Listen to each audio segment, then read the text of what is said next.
Okinawa leader approves U.S. airbase relocation. Japan has approved the relocation of a U.S. military airbase on its southern island of Okinawa, officials said. The governor Hirokazu Nakayama agreed to landfill work to develop a new base in less densely populated part of the island, officials said. The agreement is a breakthrough following years of deadlock over where a new U.S. base should be placed. The U.S. has around 26,000 troops on Okinawa, under a long-standing security alliance with Japan. However, the bases are unpopular locally, and there is growing pressure from residents for the U.S. military footprint to be reduced. The U.S. Futenma Air Base will now be relocated to a new site near Nago, a less densely populated area in the north of the island. The move comes after years of negotiations. In 1996, Japan and the U.S. agreed to close the Futenma Air Base. However, Okinawa's local government have been opposed to building a new base on the coast. Some critics have demanded that the U.S. airbase move out of Okinawa Prefecture completely, and the decision has already prompted furious reactions. What the governor has done is unforgivable. Yuichi head of the assembly in Nago, where the new base is be built, is quoted as saying by the Associated Press news agency. Residents who are opposed will surely resort to the use of force, such as blocking roads to stop this from happening, he adds. The decision is politically difficult for Mr. Nakayama, who was re-elected in 2010, opposing the relocation of the base on Okinawa. Mr. Nakayama's decision came after Japanese Prime Minister Shinzo Abe met him on Wednesday to urge him to agree to a new base. Mr. Abe pledged an economic stimulus package to Okinawa every year until 2021. There has been a U.S. military presence on Okinawa since the Americans invaded the island during World War II. Turkey army will not get involved in politics. Turkey's military has said it does not want to get involved in political arguments aimed at a major political corruption scandal. The crisis has forced Prime Minister Recep Tayyip Erdogan to reshuffle his cabinet following the resignation of 3 ministers. The ministers' sons were among dozens of people detained as part of a wide-ranging corruption probe. The scandal has caused Turkey's lira to fall to a new low against the dollar.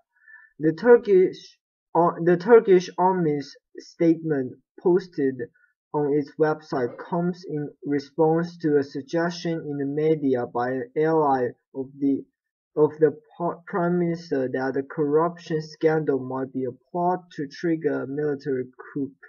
The Turkish Armed Forces doesn't want to be involved in political debates. On the other hand, the TSK will keep on closely following the development regarding its corporate identity and the legal positions of its members, the statement said. Turkey has a history of military takeovers, but its power has been curbed during Mr. Erdogan's decade in power. Police are investigating allegations of illicit money transfers to Iran and bribery for construction projects. On Wednesday, Mr.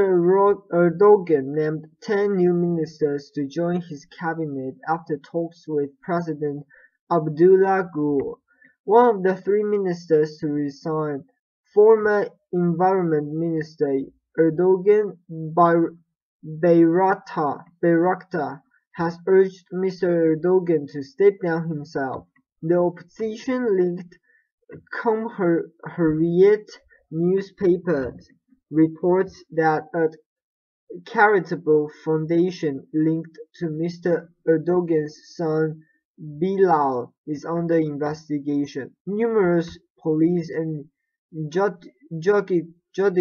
judicial officials have been removed from their posts since the first arrest 10 days ago. On Thursday, a state prosecutor said he was prevented from carrying out an investigation into corruption and had been removed from the case. In a statement, Muammar Abbas said the police had obstructed proceedings by failing to carry out some arrests that he had ordered. Istanbul's chief prosecutor Turhan Kolakkadi said Mr. Abbas had been removed from his position for linking information to the media. Power struggle. Commentators in Turkey believe the scandal stems from a power struggle between Mr.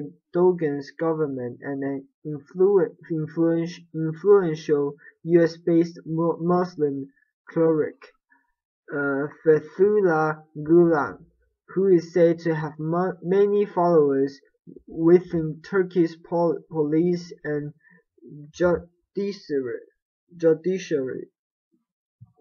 Supporters regard the Hizmet movement inspired by Mr. Gulen as the benign, modern face of Islam, but critics question its motives. Mr. Gulen, who has denied any involvement in the investigation, left Turkey in 1999 after being accused by the then government of plotting to establish an Islamic State. He was cleared of that charge but has never returned to Turkey and now lives in Pennsylvania. Diabetes risk gene from Neanderthals. A gene variant that seems to increase the risk of diabetes in Latin America appears to have been inherited from Neanderthals, a study suggests. We now know that modern humans interbred with a population of Neanderthals shortly after leaving Africa 60,000 to 70,000 years ago. This means that Neanderthals genes are now scattered across the genomes of all non-Africans living today. Details of the study appears in the journal Nature.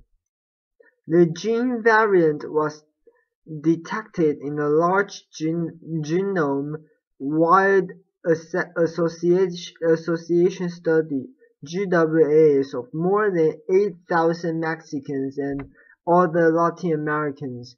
The GWAS approach looks at many genes in different individuals to see whether they are linked with a particular trait. People who carry the high-risk version of the gene are 25% more likely to have diabetes than those who do not, and people who inherited copies from both parents are 15% more likely to have diabetes. The high risk form of the gene named SLC16A11 has been found in up to half of people with recent Native American ancestry, including Latin Americans. Drug Hope: the variant is found in about 20% of East Asians and is rare in populations from Europe and Africa. The elevated frequency of this variant in Latin Americans could account for as much as 20% of these populations' increased prevalence of type 2 diabetes, the origins of which are complex and poorly understood. To date, genetic studies have largely used samples from people of European or Asian ancestry, which makes it possible to miscooperate genes that are altered at different frequencies in other populations, said co-author Jose Flores, associate professor of medicine at Harvard Medical School in Massachusetts.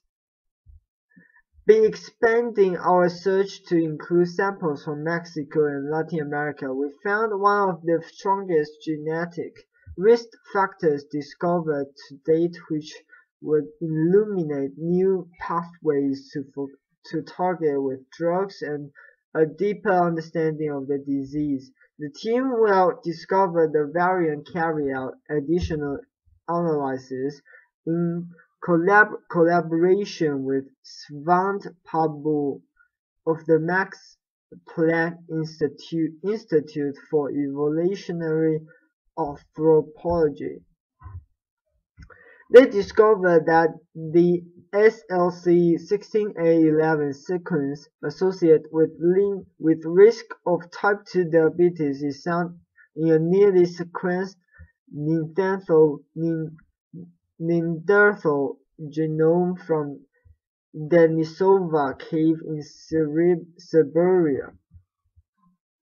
Analysis indicate that the higher-risk version of SLC16A11 was introduced into modern humans through interbreeding between early modern humans and Neanderthals. It's not unusual to find Neanderthals genes. About 2% of genomes of present-day non-Africans were inherited from this distinctive human group, which lived across Europe and Western Asia for about 400,000 and 300,000 years ago until 30,000 years ago. But scientists are only just beginning to understand the functional implications of this Neanderthal inheritance. One of the most exciting aspects of this work is that we've uncovered a new clue about the biology of diabetes, and co-author David Altshuler, who is based on the Broad Institute in Massachusetts. SLC16A11 is part of a family of genes that code for proteins that transport metabolites, molecules involved in the body's various chemical reactions. Altering the levels of the LCS16A11 protein can change the amount of a type of fat that has been implicated in the risk of diabetes. These findings suggested that SLC16A11 could be involved in the transport of an unknown metabolite that affects 5 levels in cells and thereby increases risk of type 2 diabetes. Obama signs 2-year cross-party budget bill. U.S. President Barack Obama has signed a 2-year bipartisan federal budget bill, averting the risk of a government shutdown in January. The hard-fought legislation was passed by both the Senate and the House of Representatives earlier this month. The bill had been drafted by a cross-party budget committee set up after October's 60-day government shutdown. Mr. Obama also signed a bill cracking down on sexual assault in the military and 6 other bills. He did so while holidaying in Hawaii at the end of the year that has been a political gridlock over his signature health care law, the federal debt limit, and issues ranging from immigration to gun control. Nothing written in stone. Congress will now have until 15 January to pass a $1.012 trillion about £617 billion fiscal spending bill for 2014, but any hopes that a new era of cross-party unity between Democrats and Republicans could be dawning in Washington, D.C. may be premature. Analysts say this is a budget. Democratic Senator Carl Levin told reporters last week a budget could be amended next year. Nothing is written in stone around here. The Senate's top 4 Republicans, who are in a minority in the upper chamber, voted earlier this month to block consideration of the budget bill. However, their opposition was seen as mainly symbolic, and it is thought they knew the bill would ultimately go forward. But the chamber's Republican leader hinted a separate brow could lie ahead over the government's borrowing limit, which is due to be raised next spring. I doubt if the House, or for that matter in Senate, is willing to give the president a clean debt ceiling increase. Senate Minority Leader Mitch McConnell told reporters, "We will have to see what the House insists on adding to it as a condition for passing it." The bill aims to shave up to $23 billion from the nation's $642 billion annual budget deficit. It also rolls back $63 billion in military and domestic spending cuts, automatically imposed in January when Democrats and Republicans failed to reach a budget compromise. Democrats supported the measure, even though they were unhappy that it did not extend long-term unemployment benefits for nearly 1.3 million Americans, and members of both parties voiced disapproval of the bill's provision to cut inflation increases to pensions for military retirees under the age of 62. Colombian military kills 10 FARC rebels in bombing raid. The Colombian military says it has killed at least 10 members of the left-wing FARC rebel group in an operation in central Meta province. Among the dead was regional commander of the rebels, known as John, known as John 26. Defense Minister Juan Carlos Pinzon said the attack had dealt a significant blow to a guerrilla group. Government and FARC negotiators are holding peace talks in an effort to end 50 years of conflict, but the government has refused to enter into a ceasefire. The rebels declared a one-month unilateral ceasefire from 15 December, but Mr. Pinzon said the security forces will continue to target the rebels until a peace deal had been signed. Extorting cattle ranchers, he said locals had tipped off the security forces about a rebel camp in a remote mountainous area of central Meta Province. Colombian Air Force planes found the camp and neutralized it, the defense minister said. Army units have since searched the area and found 6 bodies, but they said at least 4 more rebels died in the attack. They said Pedro Latin Perra, sons better known as Juan 26, was among those killed.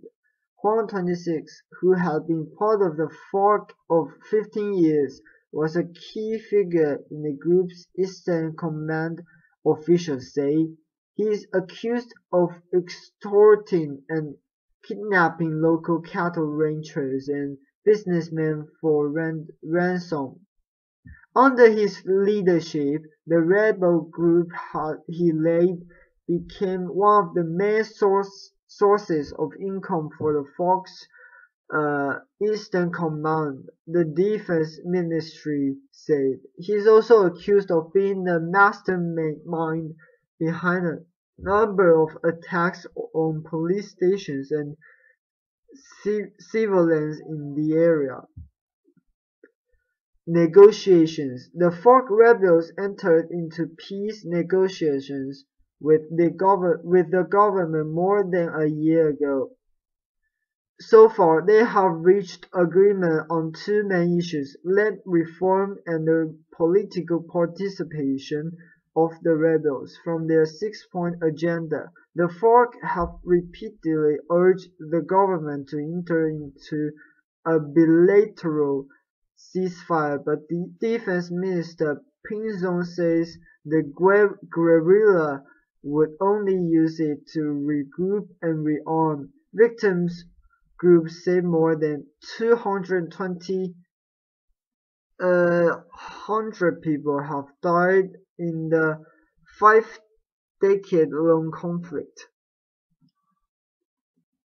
The 10 best films of 2013. 10.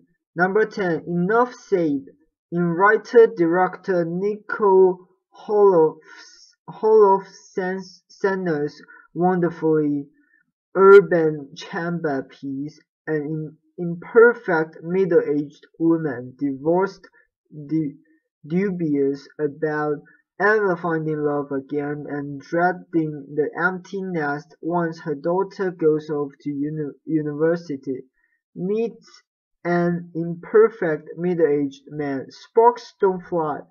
Sparks are for kids, but with plenty of missteps along the way. The woman, played by Seinfeld to Veep TV star Julia Louis-Dreyfus, with a revelatory lack of vanity, relearns how to trust and be trustworthy, and the man, played with heartbreaking sweetness and dignity by the late James Gandolfini in one of his final roles, asserts himself with disarming candor.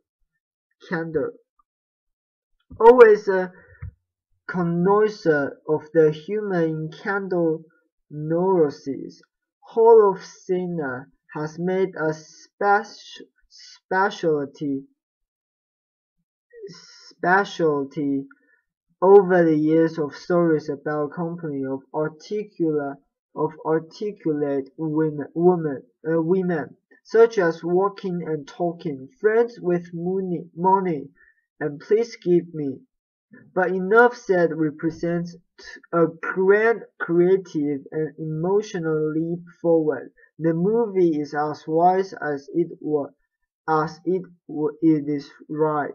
The movie is as wise as it is right.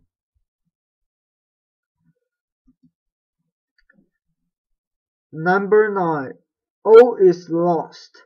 The year's most austere yet rousing, horror yet thrilling and philosophical yet utterly practical-minded adventure drama features Robert Redford alone in a boat, An Old Man and the Sea, with barely a word spoken. The title of J. C. Chandler's resonant follow-up to his terrific 2011 Bad Business drama Margin Call sets the tone for a riveting demonstration of what it means to live in the present, drawing every drop of human ingenuity a man can muster to be saved.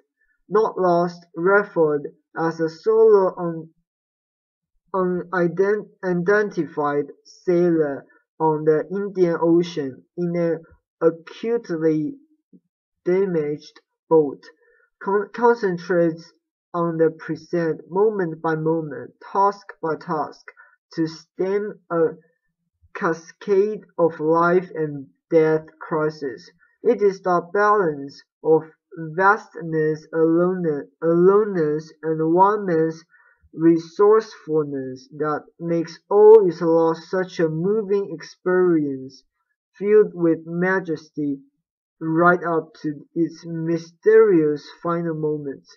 That Redford, the Sundance Kid himself, now a sun-weathered 77 years old, allows himself to be water-weathered too, is an elemental part of the pleasure. Number 8. Fruitvale Station. It so happens that this riveting, punch-in-the-gut dramatic recreation of the last day in the life of Oscar Grant, a 22-year-old black man shot to death by a white transit cop in Oakland, California on New Year's Eve 4 years ago, is the first feature from director Ryan Coogler. But even if it were Coogler's 5th project, the movie would be a standout for the artistry with which the filmmaker builds a nuanced portrait of a young man who was neither saint nor devil. The movie captures the short life of one flawed citizen, with a family, a girlfriend, a little daughter, and a life assembled, as most are, of good intentions and mistakes, small pleasures and big challenges, named of the train stop where the killing took place and escalating poorly handled chaos. Fruitvale Station has a sure sense of pacing and detail. It also showcases a breakout performance by Michael B. Jordan as a Grant, and a vivid, primarily African-American supporting cast working with the hot blaze of shared sadness and anger at their backs.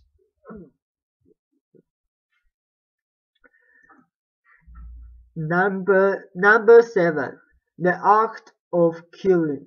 In a year of fine documentaries, The Square, a river changes course.